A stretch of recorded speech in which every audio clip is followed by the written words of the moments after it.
Here's a hard truth.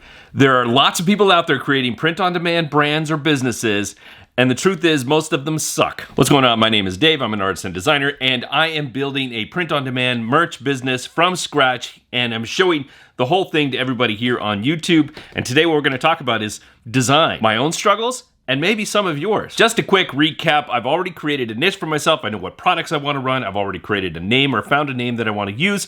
And I've already kind of decided in my head what kind of work or design that I want to do for these items. The problem that I'm dealing with is that I'm working into a space of design and art and expression that's a little bit unfamiliar to me. If you were to look into my art and design portfolio, you would see that my work is pretty radical. It's not necessarily meant for general public. There's some people that do appreciate it, but if you put my work up on a t-shirt, there's going to be a very select amount of people that will want to buy that particular t-shirt. That's not what I'm trying to achieve with this project. The goal is to define this very specific niche and the products that I want to put into that niche, and then kind of cater to kind of a little bit more of a general public, something that's a little bit more consumable for the people that might be within that niche. As you can assume, it's been a little uncomfortable for me. I haven't exactly gotten to the point where I feel really comfortable about the work I'm producing and something I want to turn into products, but I'm getting there. It's just going to take some time and a little bit more research, but in this process of doing the research, what I've found is that there are a lot of people out there doing really crappy work, and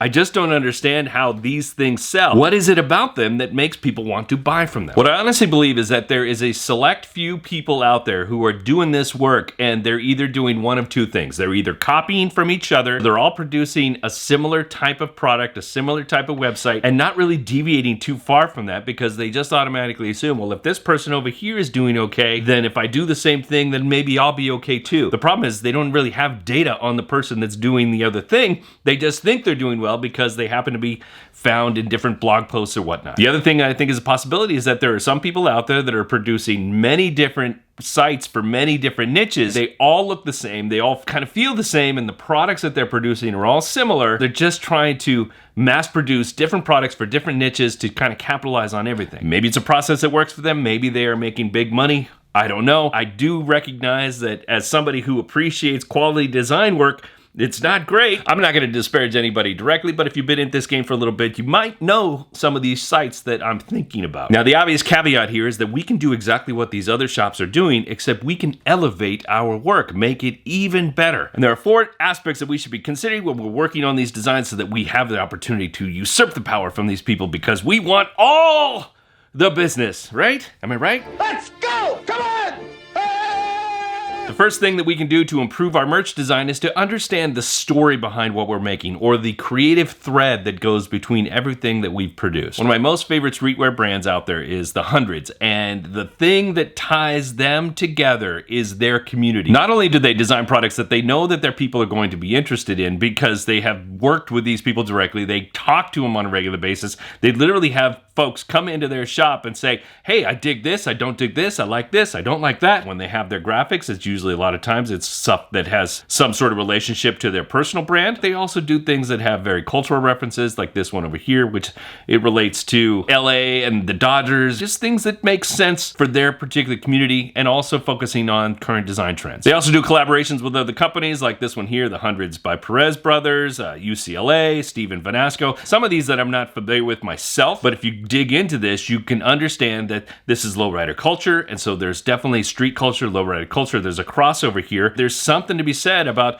understanding where their people are at and what they're buying and how to connect these two communities together so they know their story, they know their people. The second way that you can improve your merch design is to design for the product that you're trying to make. Here's a company called Sharpshirter, and you can see right here they do these Hawaiian style shirts, but that's not all they do. They design all types of things. You can see up at the top, they got wallpapers, home decor. You can see these t-shirts are very t-shirt graphic oriented. They have a really good vibe going through all of their things. You can see these ones here where there's a bear and a guy playing beer pong, a bear and a guy fighting, playing in a rock band. But then we go over to these tapestries here, and you can see that these are all different graphics. They have a lot of animals. I mean, not all of them. I mean, obviously you still have the beer pong one here. Most of these are more full frame as opposed to a very singular item. It's not like they're just trying to take all of their t-shirt graphics that are like this in this small little box that can only go in this space right here and then put that on everything. The perfect example of this is their wallpaper, which is really a little bit interesting to me because it doesn't necessarily correlate with some of this stuff at all. The way I see this is that Sharpshooter sends an ad out to moms or wives of people out there everywhere of all these different wallpaper brands that they have. And they go, oh, wow, this is really cool stuff. I mean, there's some really fun ones here for kids and whatnot. But then they start to look around and maybe they go over and they see this shirt of this guy and they say, oh, that would be great for my kid or my husband. There's definitely crossover here, but there's going to be some designs that are specific for the tapestries, some for the wallpaper, some for the shirts, some for the all over print shirts. They're designing for the individual product, not just taking one design and throwing it on everything. Can you repurpose one design and put it on different products? Yes, but be very selective about what it is that you're putting that on. If you're one of these people that came to me from the Redbubble universe and you have a shop where you took a design and you just basically put it on everything that Redbubble make, that's exactly what I don't want you to do. Be more selective. Create the products for your people in a way that makes sense for the product. Number 3, don't reinvent the wheel. If you have things that can be repurposed and turned into other things, then yes, absolutely 100% use those things. For instance, Sharpshooter had those bears. Maybe they could take one bear image and turn that into a bear image for other things. So it's a pattern of bear images on one of their Hawaiian shirts. Also, don't feel like you have to create all the graphics yourself. You can go over to a service like Creative Market or Envato and pull graphics from these places that will work together with the things that you're already creating, or that you at least